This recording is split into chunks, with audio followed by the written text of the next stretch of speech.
కొన్ని వేల మందిలో ఒకడు పుడతాడు నాయకుడు. గుర్తుపెట్టుకోండి. అందరూ నాయకులు ఎవరు?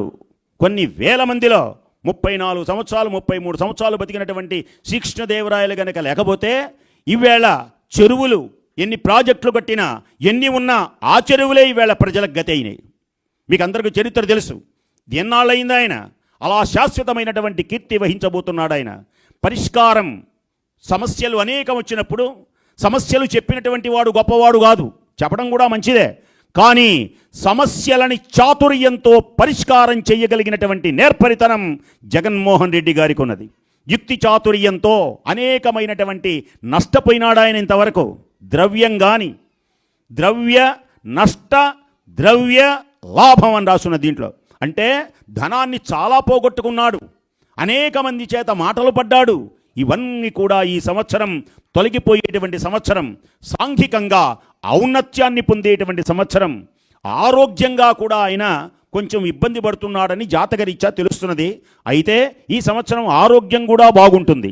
సంతానం కుటుంబరీత్యా కూడా ఆయనకి చాలా సమస్యలు ఉన్నాయని ఆరుద్రా నక్షత్రం ద్వారా ఈ మిథున రాశి ద్వారా తెలుస్తున్నది.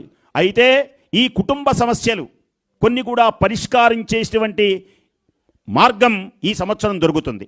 ఈ మహానుభావుడికి దైవభక్తి ఎక్కువగా, ఆరుద్రా నక్షత్రంలో ఉన్న వాళ్ళకి దైవభక్తి ఎక్కువ. ఈ లోకంలో కొందరు నాస్తికులని, హేతువాదులని, విజ్ఞాన రకరకాల బోర్డులు కనపడుతూ ఉంటాయి మనకు.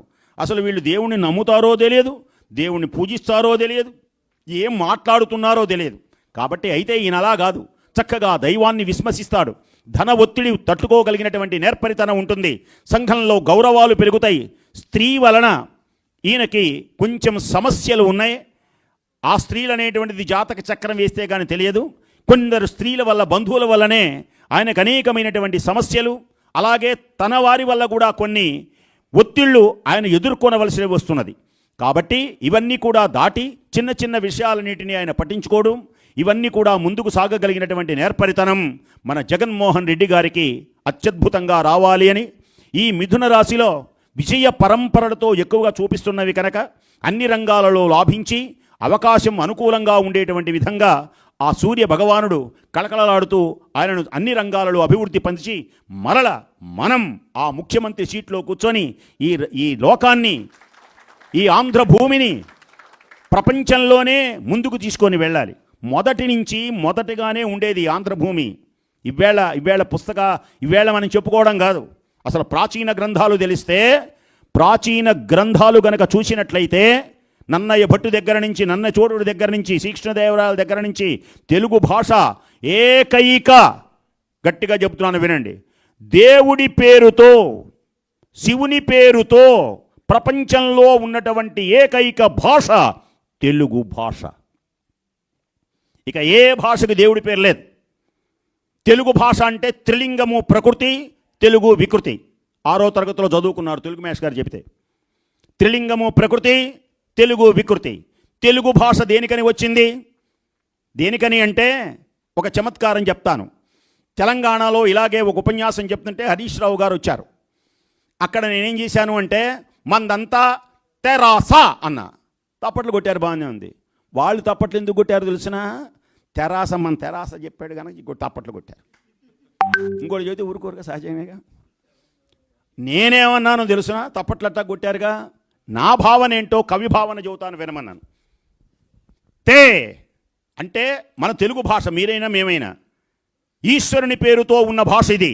తే అంటే తెలంగాణ ప్రాంతమందలి కరీంనగర్ జిల్లా ఎందలి కాళేశ్వరము, రాయలసీమ అందలి కర్నూలు జిల్లా ఎందలి శ్రీశైలము, సర్కార్ జిల్లా ద్రాక్షారామము కలిపి తెరాస. అయితే తెలుగు భాష ఈ 3 లింగములలో మాట్లాడేటువంటి భాషయే తెలుగు భాష. తిరుగులేని వీరజాతి తెలుగు జాతి. అనేకమైనటువంటి వాళ్ళు, రకరకాల వాళ్ళు ఏలి మన గొప్పతనాన్ని పక్కన నెట్టేసి మనం పనికి మాలిన వాళ్ళం, వాళ్ళెవరో పనికొచ్చేవాళ్ళు అని చెప్పడం వల్ల నిజమే నిజమే నిజమే అనుకుంటాం అన్నమాట. మనం పులులం, సింహాలం. అయితే ఒక మేక పక్కన పెరగడంతో మనం కూడా మే అంటున్నాం. మనం కూడా ఏం చేస్తాం? నువ్వు మేకవే అంటున్నాడు వాడు. అప్పుడు ఇలాంటి మహానుభావులు మీలాంటి మంత్రివర్యులు లేచి నీవెవరివి, లే సింహానివి గర్జించు అని ఆ నీళ్ళలో సింహం బొమ్మ చూపిస్తే అదిగో సింహం ఎలా గర్జిస్తుందో చెప్పమంటే అప్పుడు ఈ సింహం అందిట. అప్పుడు పరిగెత్తినాయన్ని. నీ యొక్క గొప్పతనాన్ని నువ్వు నేర్పాలి. ఆ నేర్పగలిగినటువంటి వీరుడు కావాలి, నాయకుడు కావాలి. ఆ నాయకుడే మన జగన్మోహన్ రెడ్డి గారు. నీవెవరివో తెలియాలి. కాబట్టి అలాంటి నాయకునికి సకల అభివృద్ధి జరగాలని మనసారా కోరుకుంటూ సంక్షిప్తంగా మేషరాశి, ఇప్పుడు అన్నీ టకటకట చెప్పేసేస్తాను. మేషరాశి, ఈ మేషరాశి వారికి 14 ఆదాయం 2 ఖర్చు అనుకుంటున్నారేమో కానీ మేషరాశి వారు లక్ష్మి ఇలాంటి వాళ్ళు ఉంటారు కదా, 2 ఆదాయం 14 ఖర్చు. జాగ్రత్తగా ఇక్కడే మాకు కొంచెం ఇంతవరకు బాగానే ఉంటుంది కానీ ఇక్కడి నుంచే మాకు ఇబ్బంది.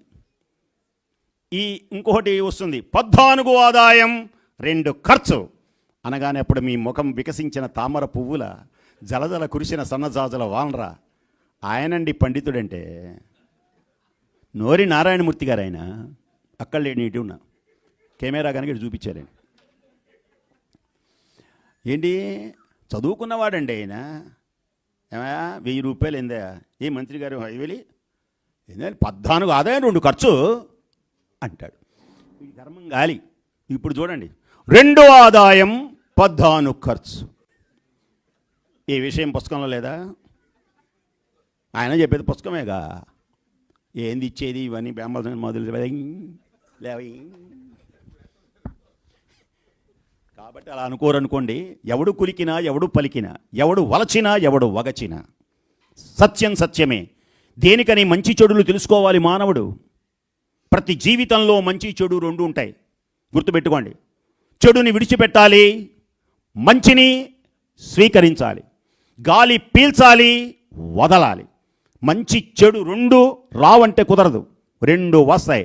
కాబట్టి ఈ సంవత్సరం మేషరాశి వారికి వ్యవహారంలో జయం కలుగుతుంది, శుభకార్యాలు కలిసి వస్తాయి. ఉద్యోగస్తులైతే మంచి కాలం, యోగకాలం. రాజకీయ నాయకులకు కూడా గురుబలం ఉంటుంది ఇలాంటి వాళ్ళు. అలాగే వ్యాపారస్తులకు కలిసి వస్తుంది. ఆడవాళ్ళు ఉన్నారు చూసారా, ఇందాక నుంచి పక్కనే కూర్చున్నారు. కానీ మా సంగతి ఏమిటి, మనశ్శాంతి కలుగుతుంది, చక్కగా ఉంటుంది, ఆడవాళ్ళకి బాగుంటుంది. మేషరాశి వాళ్ళు నేను చెప్పింది. ఇక వృషభ రాశి వారు 14 ఆదాయం 5 ఖర్చు. ఆహా, ఆనందం. కొన్ని మనకు ఆనందాన్ని కలిగిస్తాయి. వెంటనే జేబుల్లో చేపెట్టి ఇప్పుడేం పెట్టకండి, తర్వాత ఉంది ఇట్లా అక్షంతలు ఉన్నాయి. 11 ఆదాయం 5 ఖర్చు. గౌరవం 1, అగౌరవం 3. ఇక వీళ్ళు ఎలా ఉంటారు అంటే అసలు మొట్టమొదటగా నేను మళ్ళీ మర్చిపోతానేమో, ఒక్కసారి మీకు చెప్తాను. ఈ సంవత్సరం పట్టిందల్లా బంగారం అనడానికి వృషభ రాశి, కుంభరాశి, ధనుర్రాశి